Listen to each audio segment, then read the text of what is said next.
नमस्कार दोस्तों, स्वागत है आपका हमारे डेली करंट अफेयर प्रोग्राम्स में। जहां लास्ट वीडियो में हमने आपको कुछ क्वेश्चन दिए थे सॉल्व करने के लिए डेली जनरल स्टडीज के बेस पे। यानी कल का जो जनरल स्टडीज बेस्ड क्वेश्चन था वो किस सेक्शन था? हिस्ट्री के सेक्शन था। और कुछ क्वेश्चंस दिए गए थे आपको सॉल्व करने के लिए, तो स्टार्टिंग में हम आपको इसका आंसर बता देते हैं। पहला क्वेश्चन देखिए, इसमें match list with match list second, मतलब मैच ऑफ द फॉलोइंग जैसा है। इसमें कुछ करेक्ट आंसर को कोड जो दिए गए हैं उसके हिसाब से हमें मिलाना है। तो पहला लिस्ट है, ये सेकेंड लिस्ट है। तो पहला क्वेश्चन है, मतलब ये पहले लिस्ट में लिखा हुआ है कि श्रीमती इंदिरा गांधी अवार्डेड द भारत रत्न। और इसी लिस्ट का जो सेकंड में है लिखा हुआ है first women to be awarded the Bharat Ratna. यानी श्रीमती इंदिरा गांधी एक पर्सनैलिटी का नाम है और इसमें बताना है क्या वह first women to be awarded the Bharat Ratna, यानी क्या वह भारत रत्न प्राप्त करने वाली पहली भारतीय महिला थी। दूसरा है श्रीमती सरोजिनी नायडू, यह नाम है और उसके साथ में उनके कुछ स्पेशलिटीज दिए हुए हैं, उनके कुछ अचीवमेंट्स तरह के हैं। पहला है श्रीमती जो पहला तो इंदिरा गांधी का था, उसके बारे में क्या इंफॉर्मेशन था लिस्ट सेकंड में, first women to be awarded the Bharat Ratna. फिर सेकंड है Shrimati Sarojini Naidu first lady governor, C Suchitra Kripalani first lady central minister country, और D Shrimati Rajkumari Amrit Kaur first lady chief minister of state. ये बहुत ही सिंपल क्वेश्चन था लिस्ट वन को लिस्ट टू से मैच करने का। तो पहला जो ए है वह वन के साथ एग्जैक्टली सही मैच कर रहा है, बी फर्स्ट लेडी गवर्नर सही मैच कर रहा है, सी सुचिता कृपलानी जो है फर्स्ट लेडी चीफ मिनिस्टर थी, और डी फर्स्ट जो राजकुमारी अमृत कौर थी वो फर्स्ट लेडी सेंट्रल मिनिस्टर थी, जो कि हेल्थ मिनिस्टर थी फर्स्ट टाइम। तो इसका ऑप्शन क्या हो जाएगा सही आंसर? नीचे देखिए कौन सा ऐसा ऑप्शन है जो बिल्कुल एग्जैक्टली मैच कर रहा है। ए 1 2 4 3, यानी ए का 1, बी का 2, सी का 4, डी का 3। 1 B C D, ये है एग्जैक्टली सही। तो चलिए अगला क्वेश्चन देखिए। अगला क्वेश्चन में जो कुछ महाजनपदास दिए गए हैं उसे कैपिटल को हमें मैच करना है एग्जैक्टली सही, लिस्ट वन से लिस्ट टू का। अंगा का कैपिटल चंपा है, तो ए के साथ बी कहाँ कहाँ है? सिर्फ यही दोनों में है, तो हम ये दोनों तो आंसर देखेंगे ही नहीं, ए और बी। मगधा का राजगृह इसमें भी है, इसमें भी है। अब हम 3 और 4 में ही देखना है, पता चल जाएगा हमें। काशी की राजधानी काशी ही है, तो डी का 3 का डी कहाँ है? ये है। अगला फोर्थ ऑप्शन हमें देखना भी नहीं है, तो इसका आंसर क्या होगा? 2 का सी। अगला क्वेश्चन है कि यहाँ पे ये बीच में अलग अलग किया, ये लिस्ट 2 है। कुछ पत्रिका है, मतलब कुछ उनके से अवार्ड जो नवाजे गए हैं या फिर उसकी जो अचीवमेंट्स है उनके बेसिस पे लिस्ट वन लिस्ट टू में किसमें जो रॉन्गली मैच्ड है। यहाँ पे अच्छी तरह से देखना था कि इनमें से जो किसे बिल्कुल ही रॉन्गली मैच किया गया है। क्या महात्मा गांधी यंग इंडिया से रिलेटेड है, जवाहरलाल नेहरू नेशनल हेराल्ड से रिलेटेड है, बी आर अम्बेडकर हरिजन से रिलेटेड है, और बाल गंगाधर तिलक केसरी हिंद। तो एक बार देखिए बी आर अम्बेडकर हरिजन, क्या ये इनकी जो पत्रिका है वो बिल्कुल सही है? एक बार क्वेश्चन देख लीजिए ठीक से। हाँ, बाल गंगाधर तिलक केसरी हिंद, महात्मा गांधी यंग इंडिया लिखा था, जवाहरलाल नेहरू नेशनल हेराल्ड, और बी आर अम्बेडकर हरिजन। क्या ये वाला सही है? नहीं, ये भी महात्मा गांधी के द्वारा लिखा गया था। तो जो टर्म है इवॉल्व किया गया था उन्हीं के द्वारा। तो ये लास्ट ऑप्शन ही जो रॉन्गली मैच है, तो क्या आंसर हो जाएगा? डी, 3 का डी। फोर्थ क्वेश्चन देखिए, match of the following session of Indian national Congress. हमें इंडियन नेशनल कांग्रेस के सेशन को मैच करना है। 1924 1924 वाला आचार्य जेपी कृपलानी, और 1888 वाला जॉर्ज यूले। यानी हमारे आईएनसी कांग्रेस सेशन जो हुआ था उसके प्रेसिडेंट के साथ मैच करना है, क्या एग्जैक्टली सही प्रेसिडेंट्स दिए गए हैं वहां पे। और देखिए ऊपर में 1917 एम के गांधी और 1946 एनी बेसेंट। इसका आंसर क्या है? एक बार खुद से देखिए।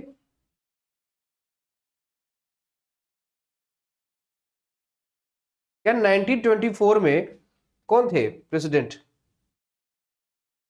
1924 में जो प्रेसिडेंट थे वो कौन थे?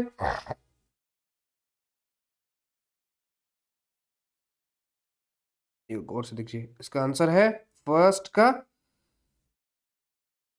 सी। 1924 में जो प्रेसिडेंट थे वो महात्मा गांधी थे। दूसरा देखिए एक बार क्या है, 1888 में कौन थे?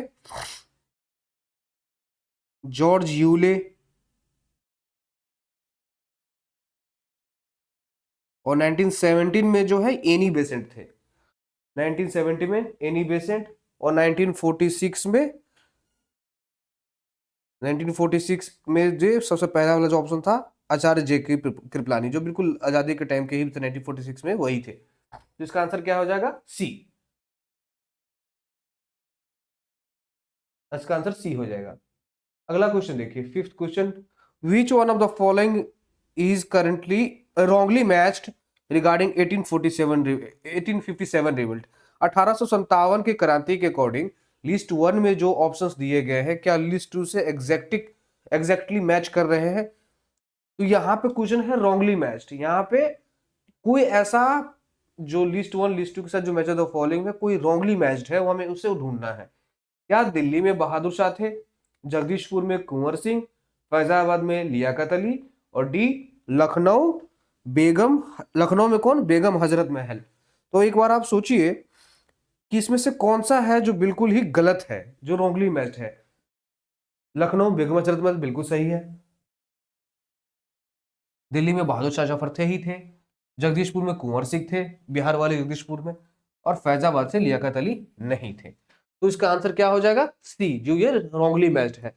अगला क्वेश्चन है कि match the following session of the Indian national Congress और प्रेसिडेंट के साथ। यानी कुछ ऐसा इवेंट हुआ है नेशनल कांग्रेस के टाइम पे, और उसके जो प्रेसिडेंट थे उससे कुछ मिलाना था हमें। ये शायद थोड़ा क्वेश्चन गलत हो गया है। एक बार आप ऐसा समझ लीजिए कि ये क्वेश्चन का ये सेंटेंस गलत है।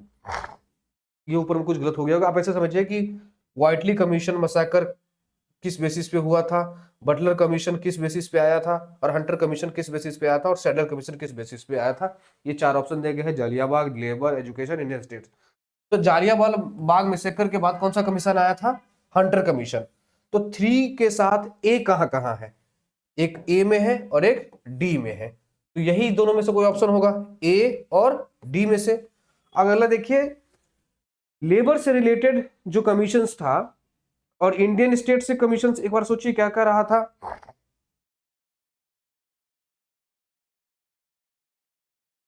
जो बटलर कमीशन है वो इंडियन स्टेट के अकॉर्डिंगली था। तो टू का डी कहां कहां है? ये डी। तो इसका आंसर क्या हो जाएगा? सिक्स का डी। यानी व्हाइटली कमीशन जो था वह लेबर तौर पे बनाया था, मतलब मजदूरों के लिए एक ऐसा कमीशन बनाया गया था। और बटलर कमीशन इंडियन स्टेट्स के लिए बनाया गया था। और हंटर कमीशन जलियांवाला मैसेकर में जो जनरल डायर का जो रवैया था उसको लेकर एक कमीशन बैठाई गई थी। और सैडलर कमीशन क्या था? एजुकेशन से रिलेटेड। तो ये था सिक्स क्वेश्चन, जिसका आंसर था डी। सेवंथ क्वेश्चन देखिए। सेवंथ क्वेश्चन है, विच of the following is wrongly matched? इसमें से कौन सा है जो रॉन्गली मैच्ड है? पहला, first Anglo Maratha war, Warren Hastings. Which of the following is wrongly matched? यानी first Anglo Maratha war Warren Hastings के टाइम हुआ है। Introduction of civil service in India Lord Lytton के टाइम पे। और Charles Wood despatch Lord Dalhousie के time पे। और starter the census Lord Mayo. यानी एक बीच में ये लगा दीजिएगा, ये हाइफन, ये कुछ अलग है थोड़ा थोड़ा, ठीक। तो क्या इसमें से कौन सा आपको लग रहा है कि रॉन्गली मैच्ड है? ये introduction of civil services India Lord Lytton. आपको पता है कि जो जब सिविल सर्विसेज से जितने भी रिलेटेड थे स्टार्टिंग में ही लॉर्ड लिटन ने नहीं, कॉर्नवालिस जो है क्या कहते हैं यहाँ पे सिविल सर्विसेज जितने भी मैटर लगे थे उन्हीं के टाइम पे लिए गए थे। तो लिटन नहीं होगा, ठीक। अगला क्वेश्चन है, which one of the following is wrongly match? Chauri Chaura incident 1925, Jallianwala massacre 1919, Gandhi impact 1931, और क्विट इंडिया मूवमेंट 1942। अब इसमें से आपको कौन सा लग रहा है जो बिल्कुल ही गलत है? एक बार देखिए, रॉन्गली मैच्ड। एक बार देखिए क्या होगा। जालियांवाला मैसेकर कब हुआ था? 1919 में। चौरी चौरा इंसिडेंट कब हुआ था? गांधी इम्पैक्ट कब हुआ था? 1931। क्विट इंडिया मूवमेंट 1942 में। और चौरी चौरा इंसिडेंट जो है 1925 में। तो इसका आंसर क्या है? चौरी चौरा इंसिडेंट 1922 के आसपास हुआ था। एक बार फिर से इस पर देख लीजिए, मुझे तो चारों ही सही लग रहे हैं।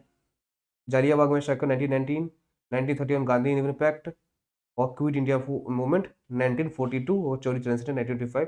एक बार इसका आंसर फिर से एक बार चेक कर लीजिएगा। चलिए आज चलते हैं हम अपने आज डेली करंट अफेयर क्विज में। जो स्टार्टिंग में ही क्या है पहला question, Which Indian state has recently approved the creation of 3 new district? अभी हाल ही में एक स्टेट है जिन्होंने 3 नए डिस्ट्रिक्ट बनाने का योजना बनाया है और जिसका काउंटिंग अब 26 से 29 हो जाएगा। यानी पहले 26 स्टेट्स थे, डिस्ट्रिक्ट थे, अब वो 29 डिस्ट्रिक्ट हो जाएगा। तो ऐसा स्टेट कौन सा है? वो है आंध्र प्रदेश। अभी आंध्र प्रदेश के सीएम जो चंद्रबाबू नायडू है, उन्होंने ये ऐसा डिक्लेरेशन दिया है कि हमारे जो 3 नए डिस्ट्रिक्ट है, पोलावरम, मरकापुरम और मंडापल्ले, नया स्टेट बनाया जाएगा। कोई 2 नए स्टेट को मर्ज करके भी बन रहा है, कोई इससे 2 डिविजन्स को मर्ज करके एक नया डिस्ट्रिक्ट बनाया जा रहा है। खासकर ये जो पोलावरम वाला एरिया है वो एक नया बनाया जा रहा है और मार्कापुरम जो है किसी 2 जगहों को मिला के एक बनाया जा रहा है। इसी तरीके से इसके प्रोसीजर चल रहे हैं और जो पहले 26 डिस्ट्रिक्ट थी उस स्टेट्स में अब वो बढ़ के 29 हो जाएगा। तो ये कहाँ हुआ था? आंध्र प्रदेश में। तो पहला का आंसर क्या है? सी। सेकंड क्वेश्चन देखिए, which city has been confirmed as the host of 2030 Commonwealth games? यानी 2030 में जो कॉमनवेल्थ गेम होगा वो उसका होस्टिंग राइट्स मतलब वो कौन से जगह पे होस्ट किया जाएगा? तो ऑप्शंस क्या है? Delhi, Ahmedabad, Abuja, Glasgow. तो ये बहुत ही रिसेंटली का न्यूज है, तो आप सभी को पता ही होगा इसका आंसर क्या है? अहमदाबाद।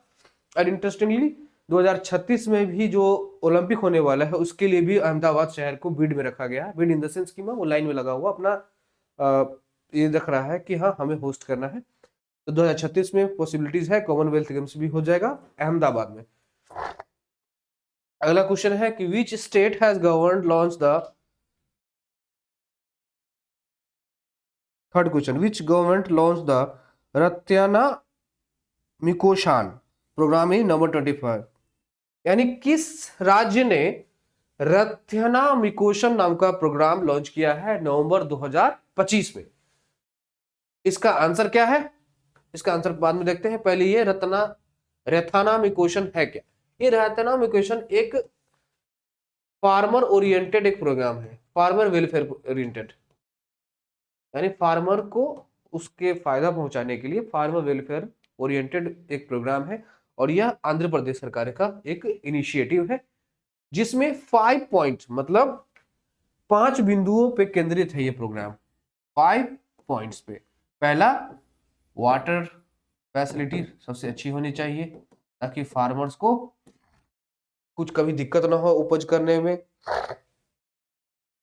दूसरा, डिमांड बेस्ड फार्मिंग, यानी जैसा मार्केट में डिमांड होगा उसी तरह से फार्मिंग कर सकेंगे किसान और सरकार उसमें उसकी मदद करेगी। कहां? आंध्र प्रदेश के कौन से इनिशिएटिव में? रैथाना मिकोशम। तीसरा है एग्रीटेक, यानी एग्रीकल्चर के एरिया में टेक्नोलॉजी का इंक्लूजन, मतलब खेतीबाड़ी के जो प्रोसेस होगा उसमें टेक्नोलॉजी का भी योगदान हो और सरकार उसमें ज्यादा योगदान करे, उसका भी ध्यान रखना है।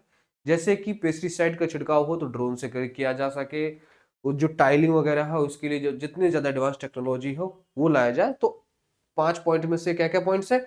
एक, वाटर फैसिलिटी देनी है, डिमांड बेस्ड फार्मिंग करनी है, तीसरा एग्रीटेक होना चाहिए और फोर्थ है फूड प्रोसेसिंग,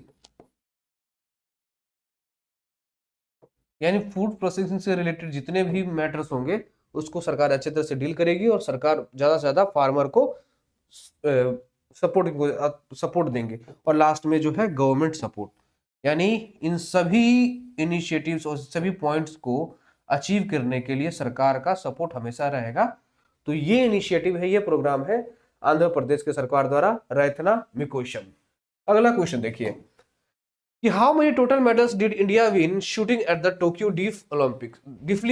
डिफलिम्पिक्स कहते हैं इसको, डिफलिम्पिक्स। डिफलिम्पिक्स क्या होता है? इसमें जो टोटल जो बधिर लोग हैं जो बोल नहीं सुन नहीं पाते हैं, तो बहरे लोगों के लिए कैसा ओलंपिक्स होता है बधिर लोगों के लिए ओलंपिक्स होता है, जिसमें एक साइलेंट ओलंपिक्स कहा जाता है इसको।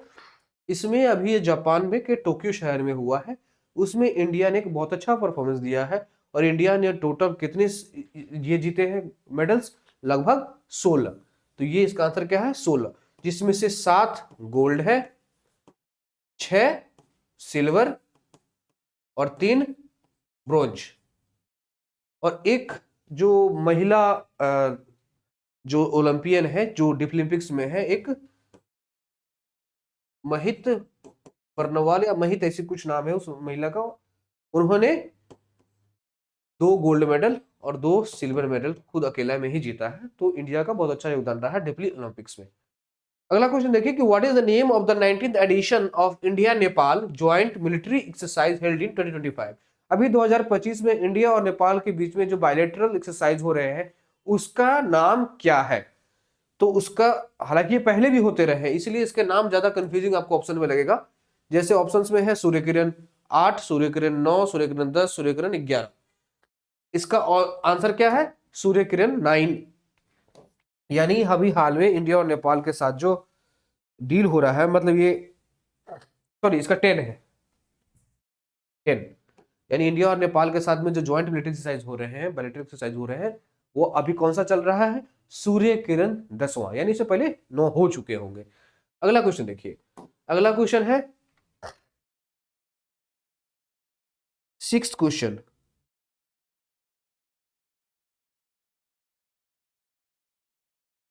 ठीक, अगला क्वेश्चन देखिए कि scheduled tribes under which article of the constitution are exempted from the Assam prohibition of polygamy bill.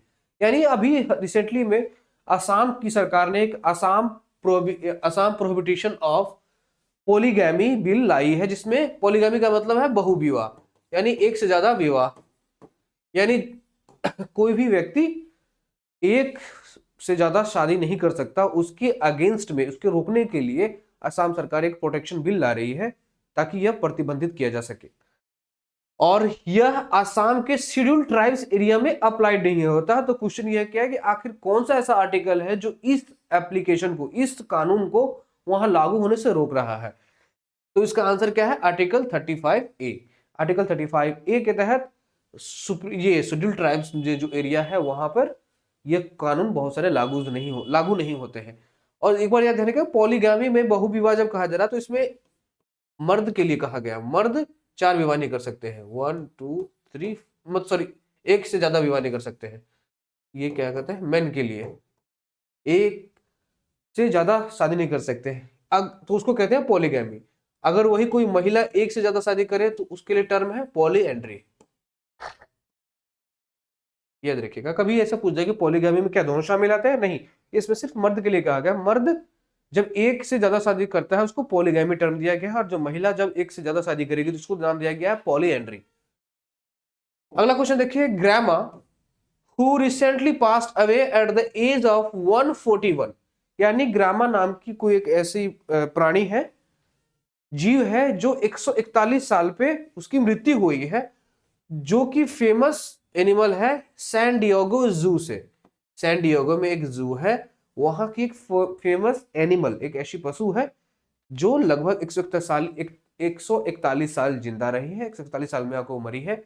उसका नाम ग्रामा है। आखिर वो किस स्पीसीज से है, वो कौन सी एनिमल है? टॉर्टोइज है, क्रोकोडाइल है, शार्क है, या व्हेल है?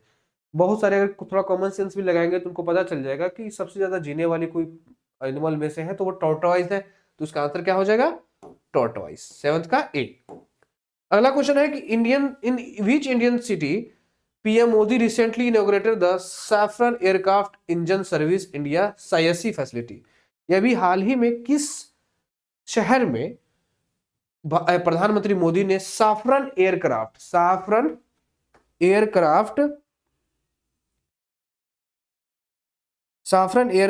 इंजन सर्विस इंडिया सायसी फैसिलिटी को लॉन्च किया है? तो इसका आंसर क्या है,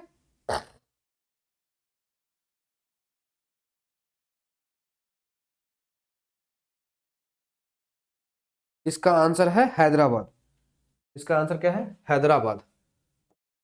एक ये जो क्वेश्चन बताया क्वेश्चन इसमें देखा गया schedule tribes under which article of the constitution are exempted from Assam prohibition bill polygamy bill, तो इसका आंसर 342 होगा, 335 ए नहीं, थोड़ा ऑप्शंस की वजह से गलती हो गया। आर्टिकल 342 में इसमें ये कहा गया है कि प्रेसिडेंट के पास पावर है कि किसी एरिया को, जो शेड्यूल ट्राइब्स एरिया होते हैं, शेड्यूल एरिया होते हैं, उसको एक रिकॉग्निशन देना, उसके पास क्या क्या पावर देना, तो वो आर्टिकल 348 होगा, 335 ए नहीं होगा, सॉरी इसके लिए 35 ए नहीं होगा, 342 होगा। अब वापस आ जाइए इसी क्वेश्चन पे, 8th क्वेश्चन में, कि अभी जो रिसेंटली में पीएम मोदी ने हैदराबाद शहर में, सी इसका आंसर है सी, हैदराबाद शहर में saffron aircraft engine service India facility को इनॉग्रेट किया है, वर्चुअली किया है, वहां खुद गए नहीं थे, वर्चुअली किया है। चलिए अगला क्वेश्चन देखिए, अभी हाल ही में कि ये क्वेश्चन है कि which state leads the special intensive revision SIR, ये बहुत ही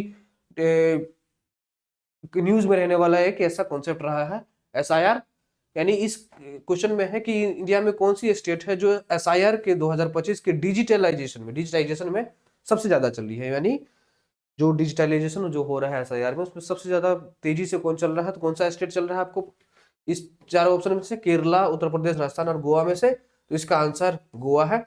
अब ये एसआईआर बहुत ही कंट्रोवर्शियल भी रहा था, खासकर बिहार में जब ये हुआ था तो बहुत ज्यादा कंट्रोवर्शियल था कि एसआईआर की टाइमिंग गलत है, इसके प्रोसीजर में बहुत ज्यादा खामियां नजर आ रही थी। हालांकि इलेक्शन कमीशन का जो मोटिव है कि एसआईआर के थ्रू लोगों के जो इलेक्टोरल रोल में नाम है उसको अपडेट किया जा सके, क्योंकि बहुत साल हो गए थे ऐसा अपडेशन हुआ नहीं था, बहुत सारे लोगों का नाम 1 से 2 2 तो 3 बैलेट पेपर में नाम थे, इलेक्टोरल रोल में नाम था, तो इसके लिए एसआईआर में क्या, तो इसके लिए कुछ कुछ डॉक्यूमेंट्स भी थे, जैसे कुछ कुछ ऐसे डॉक्यूमेंट्स थे, जैसे कोई व्यक्ति जो 2003 के बाद पैदा हुआ, यानी जिसका नाम इलेक्टोरल में 2003 के बाद आया है, तो उस व्यक्ति को उसके अपने फादर या मदर के 2003 के हिसाब से उस टाइम पे जो इलेक्टोरल हाउस में नाम दिखाना होता था। एक्चुअली में इसमें इलीगल माइग्रेंट को भी पकड़ना था कि कैसे जो फर्जीवाड़ा करके जो देश में चले आते हैं और अपना नाम वोटर लिस्ट में लिखवा देते हैं, तो ये तो उस प्रोसेस को रोकने के लिए और प्लस आइडेंटिफाई करने के लिए भी, क्योंकि जो प्रोसीजर रहा है इलेक्टोरल रोल में नाम लिखवाने का, नाम डलवाने का, बहुत ही ज्यादा फर्जीवाड़ा होता था उसमें, तो ऐसे लोगों को डिटेक्ट करने के लिए, क्योंकि ऐसे ऐसे डॉक्यूमेंट्स की रिक्वायरमेंट होती है एसआईआर वाले में, तो उसको रोकने के लिए एक इनिशिएटिव लाया गया था इलेक्शन कमीशन ऑफ इंडिया द्वारा एसआईआर, और अभी तो हाल ही में बिहार में हुआ है, अब बंगाल और बहुत सारे स्टेट्स में भी उनके लगभग सारे स्टार्ट कर चुके हैं SIR. Last but not this question क्या है, Which Indian shooter won the silver medal in 25-meter center fire pistol ISSF World Championship 2025, यानी अभी 2025 में जो ISSF international shooting sports federation होता है, शूटिंग फेडरेशन में जो होता है, उसमें से 25 मीटर के सेंट्रल राइफल जो फायर पिस्टल है उसमें से गोल्ड मेडल किसे दिया गया है, सिल्वर मेडल किसे प्राप्त हुआ है, ये क्वेश्चन है। तो इसका आंसर क्या है, गुरप्रीत सिंह, यानी गुरप्रीत सिंह को इंडियन शूटर जो थे बी, जिसको 2025 के आईएसएसएफ वर्ल्ड चैंपियंस में मेंस 25 सेंटर फायर पिस्टल, ये कैटेगरी होते हैं, उसमें सिल्वर मेडल दिया गया है। तो 10वां का क्या है आंसर, बी, गुरप्रीत सिंह। अगला क्वेश्चन देखिए, अब ये 10 क्वेश्चन हो गया, अब हम अपने अगले सेक्शन में जाते हैं, जो कि हमारा सेक्शन होता है टॉपिक ऑफ द डे। तो हमने स्टार्टिंग में कहा था कि कुछ ऐसे टॉपिक जो हमेशा न्यूज में होंगे उसको हम डिस्कस करेंगे, तो आज का टॉपिक ऑफ द डे में क्या है, बुकर प्राइज। और ये न्यूज में ही क्यों है कि हंगेरियन ब्रिटिश ऑथर डेविड सजले जो है, अभी रिसेंटली में एक बुक, उनका जो बुक का नाम है फ्लैश, एक फिक्शन बुक है, उसमें उनको बुकर प्राइज अवार्ड दिया गया है। उनकी जो 6th नोवेल है, नोवेल का नाम क्या है, फ्लैश।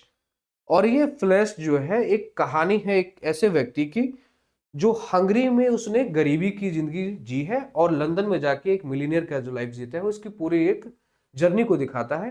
बुक का नाम क्या है, फ्लैश, और ऑथर का नाम क्या है, डेविड सजाले, और क्या दिया गया उनको, मैन बुकर प्राइज 2025, इसलिए न्यूज में है। चलिए इसके बारे में कुछ कुछ इंफॉर्मेशन जान लेते हैं, आखिर ये बुकर प्राइज क्या है।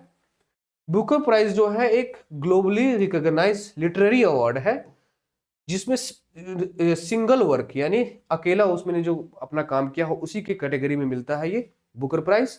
और यह फिक्शन रिटन होगा, फिक्शन मतलब काल्पनिक कहानी होगी इंग्लिश में, और कोई लैंग्वेज इसमें कैटेगराइज नहीं है, और यह एनुअली दिया जाता है, और ये सबसे प्रेस्टिजियस अवार्ड जाता है साहित्य के क्षेत्र में, लिटरेरी के क्षेत्र में, और ये इंटरनेशनल रिकॉग्निशन मिलेगा और substantial visibility for the winning author. और ये इसका सबसे बड़ा फायदा ये होता है कि अगर किसी व्यक्ति के इसमें कुछ तो अवार्ड तो दिए जाते हैं, लगभग 50,000 यूरो दिए जाते हैं इसमें, लेकिन उसके साथ फायदा ये होता है कि अगर किसी व्यक्ति को उसका बुक के, उसके फिक्शन की बुक, नॉवल की वजह से उसको जो प्राइज मिला है, उस नॉवल की डिमांड बहुत हो जाती है, इसलिए वो कॉमर्शियल सक्सेस भी हो जाता है, तो वो अपने रॉयल्टी से भी पैसा कमा लेता है, और जो राशि उनको मिलती है 50,000 यूरो, वो भी एक प्राइज मनी के तौर पर मिलता है। तो सिर्फ ऐसा नहीं है कि प्राइज मनी मिल गया तो हो गया, उस बुक की पॉपुलैरिटी ही इतनी हो जाती है कि वो बुक के रॉयल्टी से भी ज्यादा पैसा कमाया जा सकता है, तो ये भी फायदा है। और इसके एडमिनिस्ट्रेशन और ज्यूरी की बात कर ले, और ये इसकी एलिजिबिलिटी क्या है, सबसे पहली बात तो यह है कि ये एलिजिबिलिटी जो इवॉल्व होती है from the authors of commonwealth Irish, south African, और any author writing in English, यानी कोई भी ऑथर जो इंग्लिश में लिख रहा है उसको मिल सकता है। पर हालांकि डिबेटेबल भी है कि आखिर ये सारे जो टर्म्स एंड कंडीशंस लगाए गए हैं इसमें क्यों लगाए गए हैं। किसी भी लैंग्वेज में कोई भी अगर अच्छा फिक्शन लिखा हो उसको भी अवार्ड दिया जा सकता है, मैन बुकर प्राइज, लेकिन यह कंट्रोवर्शियल है, डिबेटेबल है कि सिर्फ इंग्लिश में ही क्यों और कॉमनवेल्थ के ही देश के क्यों दिए गए हैं, ये थोड़ा डिबेटेबल है। और एडमिनिस्ट्रेशन और ज्यूरी देख ले तो बुकर प्राइज फाउंडेशन है, वो एक पैनल होता है जिसमें 5 एक्सपर्ट्स होते हैं, जिसमें कौन कौन ऑथर्स हो सकते हैं, पब्लिशर्स हो सकते हैं, जर्नलिस्ट हो सकते हैं, और ओकेजनली कभी कभी जो है एक्टर्स भी होंगे, आर्टिस्ट भी होंगे, और म्यूजिशियंस भी होंगे। और गैबी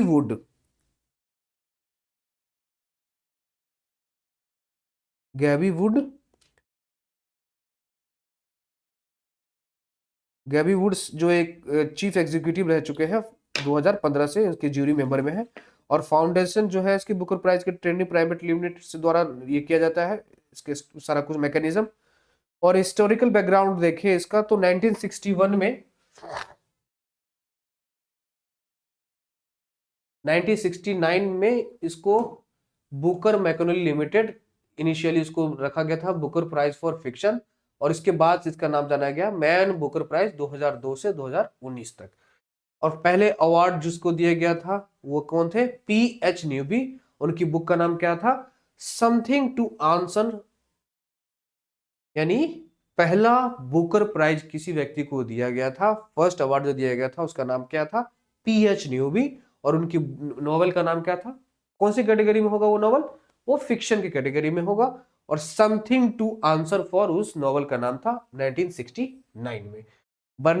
बर्निश रिब्यूकेंस फर्स्ट वुमेन थी विनर, जिनको दिया गया था 1970 में। उनकी बुक का नाम क्या था, द इलेक्टेड मेंबर। ये सारी इंफॉर्मेशन याद रखिएगा, एग्जाम पॉइंट ऑफ व्यू से बहुत ज्यादा इंपॉर्टेंट है। पहला बुकर प्राइज किसे दिया गया था, P.H. न्यूबी, बुक का नाम क्या था, समथिंग टू आंसर फॉर। और फर्स्ट वुमेन जिसको मैन बुकर प्राइज दिया गया था वो दिया गया था 1970 में, नाम क्या था उसके बुक का, the elected member. Original price तो पहले 5,000 यूरो था, लेकिन अब लगभग 50,000 है 2002 से, और स्पॉन्सरशिप भी दी जाती है बहुत सारी इसमें। लेकिन सबसे बड़ा फायदा ये होता है कि अगर किसी व्यक्ति को ये बुकर प्राइज मिला तो उसकी बुक इतनी ज्यादा कमर्शियल सक्सेस हो जाती है कि वो रॉयल्टी से ही ज्यादा पैसा कमा लेते हैं। अगर कुछ इंपॉर्टेंट पर्सनैलिटी जिनको नोटेबल विनर्स देख ले, जिनको ये अवार्ड मिल चुका है, रिकॉग्निशन मिल चुका है, जो और इनको जो भी जीतते हैं उनको इलाइट ऑफ इंग्लिश फिक्शंस में नाम दिया जाता है, जैसे कि सलमान रश्दी। ये बहुत ही अच्छे फिक्शन राइटर थे, लेकिन बहुत ज्यादा कंट्रोवर्सी में भी हमेशा रहे हुए हैं। इनकी एक बुक थी मिडनाइट चिल्ड्रन 1981 में, इस पे एक फिल्म भी बनाया जा चुका है मीरा नायर द्वारा। अरुंधति रॉय को उनकी book the God of small things 1997 में भी इसको मिला है अवार्ड। ये इंडिया से थी, इंडिया से है। काजुआ इजागरी जिसको 1989 में मिला है the remains of the day novel के लिए, और नोबेल प्राइज भी इसको लिटरेचर में मिला था 2017 में सेम बुक के लिए। बुक का नाम क्या था, the remains of the day. यानी कभी ऐसा क्वेश्चन आ जाए कि ऐसा कौन सा ऐसा बुक है या फिर ऐसा कौन सा वो ऑथर है जिनको अपने बुक के लिए मैन बुकर प्राइज अवार्ड भी और नोबेल भी मिला है लिटरेचर के फील्ड में, तो उनका नाम क्या होगा, काजुओ इशिगोरो। नाम क्या है बुक का, the remains of the day 1989। Arvind Adiga white tiger की जो दिया गया है उनको। समंथा हार्वे ऑर्बिटल 2024 में दिया गया है। अब थोड़ा ये भी जान लें कि मैन बुकर प्राइज जो दिया गया है वो अलग है इंटरनेशनल बुकर प्राइज से। ये 2005 में इंट्रोड्यूस किया गया था। हम बात कब क्या कर रहे हैं, इंटरनेशनल बुकर प्राइज।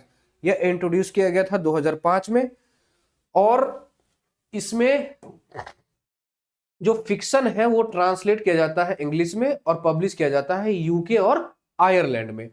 और ये ओरिजिनल बुकर प्राइज के हिसाब से ये शॉर्ट स्टोरी कलेक्शन, और जैसे हमारे वो बैन बुकर प्राइजेस जो हम बता रहे थे अभी, उसमें बताया गया था कि फिक्शन के नॉवेल है वही कैटेगरी में मिलता है, लेकिन यहाँ पर शॉर्ट स्टोरी कलेक्शंस भी एलिजिबल है इस प्राइज के लिए। कौन सा, इंटरनेशनल बुकर प्राइज। लगभग 50,000 यूरो यहाँ भी अवार्ड दिया जाता है, और इक्वली स्प्लिट किया जाता है ऑथर और ट्रांसलेटर के बीच में, क्योंकि ये ट्रांसलेट होकर इंग्लिश में आया है तो उसको ट्रांसलेटर को भी अवार्ड दिया जाएगा, मतलब स्प्लिट कर दिया जाएगा अमाउंट को। इसलिए ताकि जो उनका जो रोल रहा है ट्रांसलेटिंग करने में, उसको भी रिकॉग्निशन मिल सके। और जो की फीचर्स हैं हमारे जो बुकर प्राइज हम पढ़ रहे थे उसके लिए देखें तो बुकर प्राइज जो है प्रमोट्स करता है ओरिजिनल फिक्शन को इन इंग्लिश, और इंश्योर करता है ऑथर को वर्ल्ड वाइड, और यह लिटरेरी एक्सेलेंस को इनकरेज करता है, और रीडिंग कल्चर और बुक्स ऑथर की विजिबिलिटी और बुक सेल्स को भी बढ़ाता है। रीडिंग कल्चर ऑब्वियसली बढ़ेगा, क्योंकि जितने ज्यादा लोग उसको खरीदेंगे, जितना लोग पढ़ेंगे उसको, तो उसका रीडिंग कल्चर भी बढ़ेगा ही बढ़ेगा। और विनिंग और being shortlisted is considered a mark of Prestige and critical acclaim. अगर किसी व्यक्ति को उसके मैन बुकर प्राइज के लिए उसका नॉमिनेशन भी हो जाए, जीत जाए तो वो तो प्रेस्टीज की बात होगी, लेकिन कभी उसका नॉमिनेशन में आ जाए तो वो भी एक मैटर ऑफ प्रेस्टीज हो जाता है, और क्रिटिकली वर्ल्ड वाइड उसको अक्लेम भी किया जाता है, और हम जैसे स्टूडेंट्स के लिए यह करंट अफेयर का क्वेश्चन भी हो जाता है।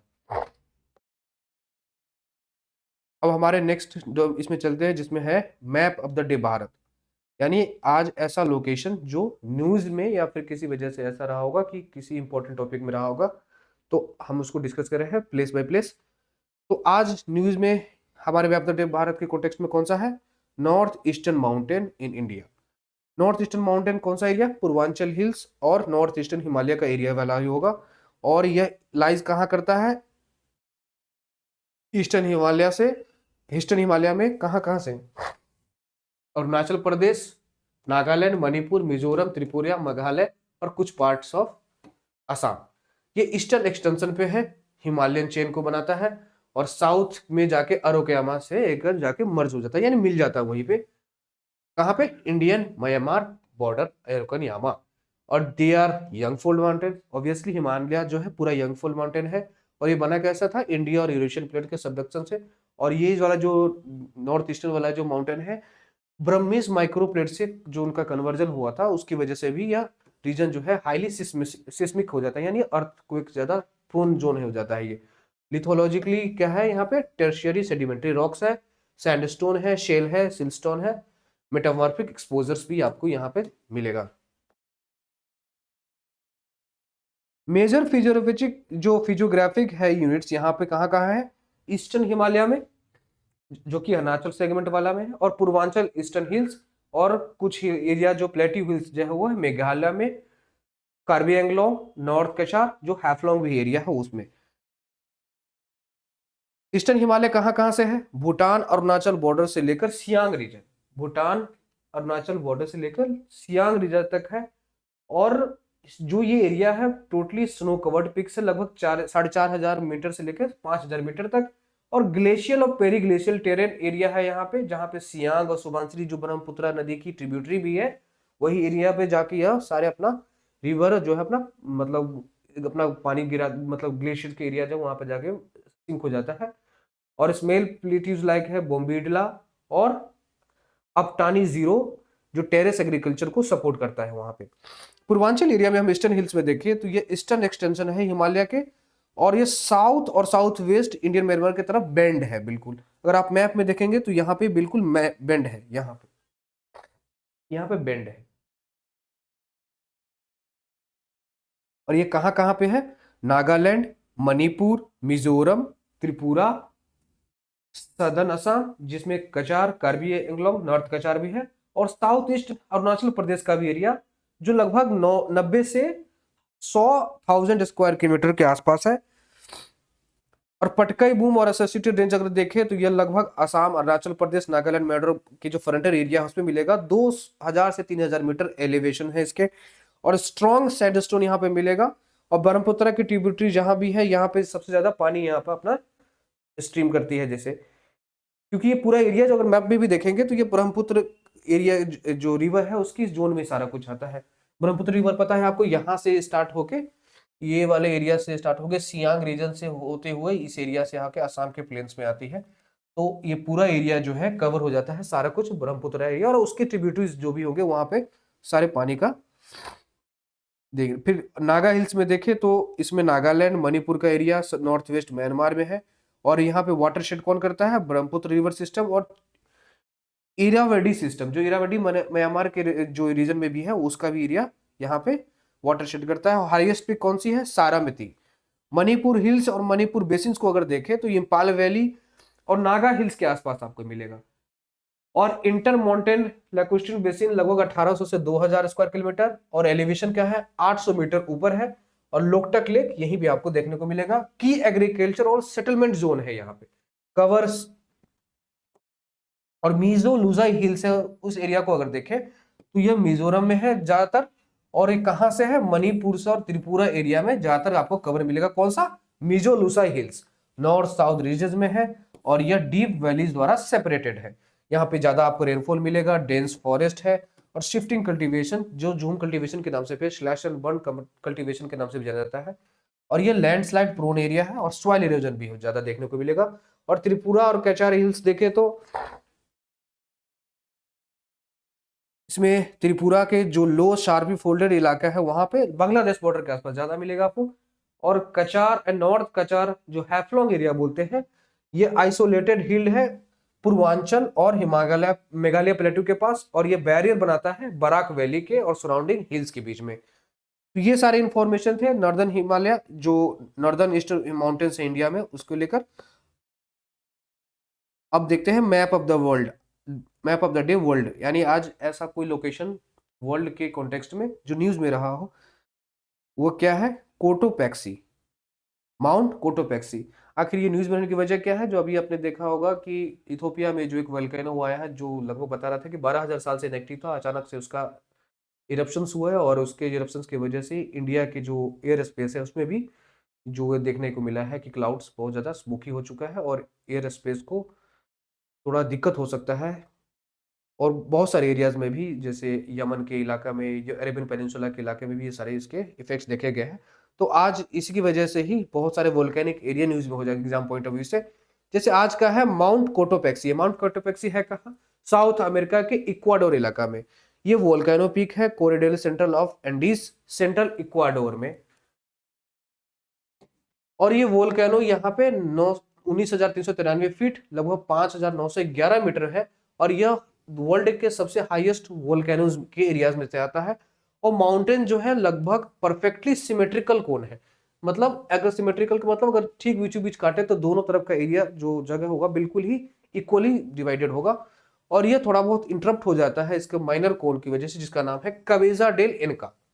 कोटोपैक्सी जो है इसकी बहुत लंबी कहानी है, क्योंकि यह हमेशा से देखा गया यहाँ पे। तो यहाँ पे वायलेंट इरप्शंस, मतलब जो इरप्शंस हुए रहे थे उसकी वजह से बहुत ज्यादा डिस्ट्रक्शन हुए रहे। जैसे एक 1877 का जो इरप्शंस हुआ, जिसका नाम लहर वोल्केनिक मोडफ्लोज होता है, उसके हुआ, और लगभग 100 किलोमीटर तक चला था वो उसका जो इरप्शंस है। और यह पैसिफिक ओशियन और अमेजियन जो बेसिन है वहां तक चला गया था, लगभग 100 किलोमीटर के एरिया। कुछ कुछ माइनर इरप्शंस तो हमेशा होते रहते हैं, जैसे 1940 से 2015 के बीच में लगभग 1904 इरप्शंस हुए वहां पे। जो क्रिएटर डायमीटर है जो लगभग 2300 मीटर, 2300 फीट है, 700 मीटर नॉर्थ साउथ में, और 1650 फीट जो है लगभग ईस्ट और वेस्ट में। और इसकी गहराई लगभग 1200 फीट है, 366 metre. The first European attempt to climb Cotopaxi, यानी कोटोपैक्सी पे जो पहली बार किसी यूरोपियन ने अटेम्प्ट किया था चढ़ने का, उनका नाम था अलेक्जेंडर वॉन हम्बल्ट इन 1802। यानी कभी क्वेश्चन आ जाए कि माउंट कोटोपैक्सी पे पहली बार कोई यूरोपियन ने जो अटेम्प्ट किया था चढ़ने का, उसका नाम क्या था? Alexander von Humboldt. 1802 में। वो हालांकि फेल कर गए थे, और उन्होंने कहा था कि यह अनक्लाइमेबल है, मतलब यह इस पे चढ़ा नहीं जा सकता है। लेकिन पहली बार जो सक्सेसफुली उस पे चढ़े थे उसका नाम था विलियम रेसिस, जो 28 नवंबर 1872 को चढ़े थे। और उसके बाद फिर ए स्टेबल 1873 में, और कोटोपैक्सी और उसके सराउंडिंग ग्रासलैंड्स एरिया जो है वो कोटोपैक्सी नेशनल पार्क, जो कि एक बहुत बड़ा टूरिस्ट अट्रैक्शन है, उसके अंडर में आता है। ये सारे इंफॉर्मेशन थे किसके, माउंट कोटोपैक्सी। ये कहाँ है, साउथ अमेरिका के सेंट्रल इक्वाडोर में।